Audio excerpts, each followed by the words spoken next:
Russia एक transcontinental country है। ये एक ऐसी कंट्री है जो एक से ज़्यादा कॉन्टिनेंट्स पे फैली हुई है। रशिया का 77% हिस्सा एशिया में आता है, जबकि 23% हिस्सा यूरोप में लगता है। ये दुनिया की सबसे बड़ी कंट्री है। ज़मीन का तकरीबन 11% हिस्सा रशिया के पास मौजूद है। इसकी करेंसी रशियन रूबेल है।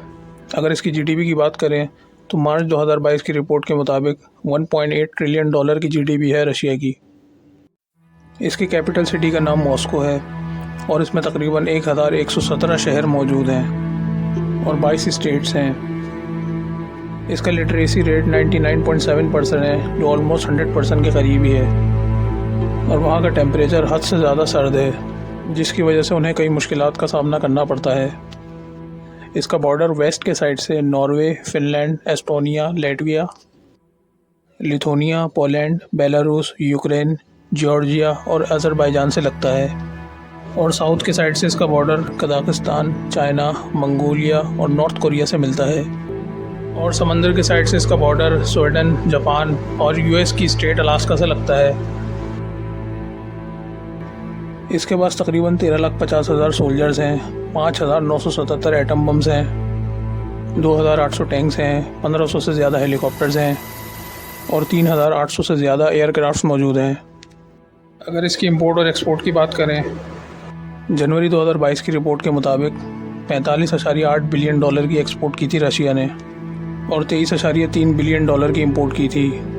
यानी 22.5 बिलियन डॉलर का पॉजिटिव ट्रेड किया है रशिया ने जनवरी 2022 में। अगर इसके प्रेसिडेंट व्लादिमीर पुतिन की बात करें तो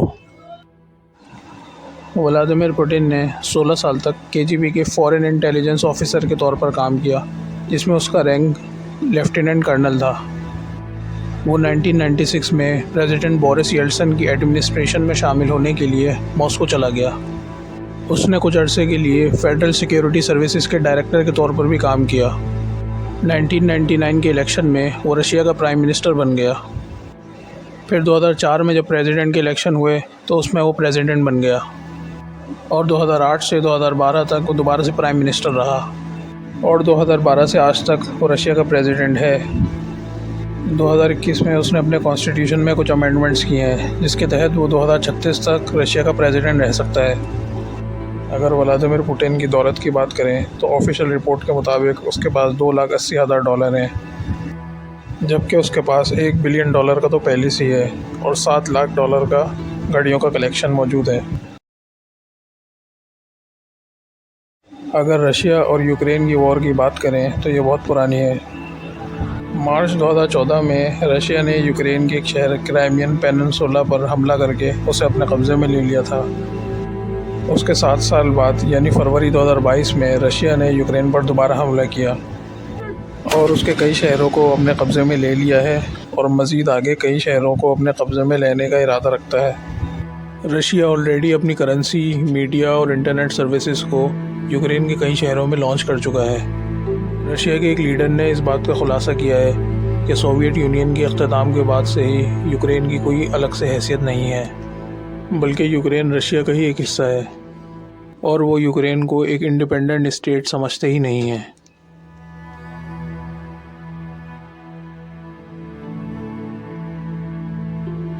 अगर नेचुरल रिसोर्सेज की बात करें तो नेचुरल गैस की प्रोडक्शन में रशिया का पहला नंबर है।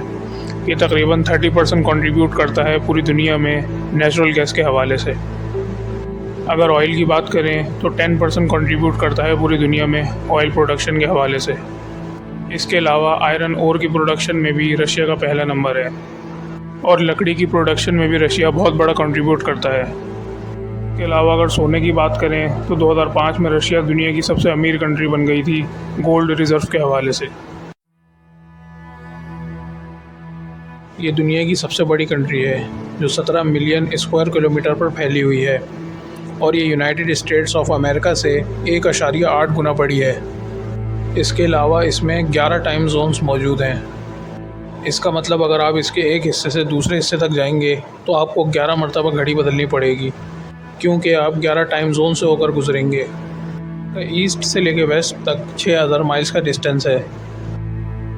इसके अलावा इसकी पॉपुलेशन 15 करोड़ के करीब है और दुनिया के सबसे सर्द तरीन शहर रशिया में ही मौजूद हैं। इसके शहर ओमाइकुन का टेम्परेचर -50 डिग्री सेंटीग्रेड तक जाता है।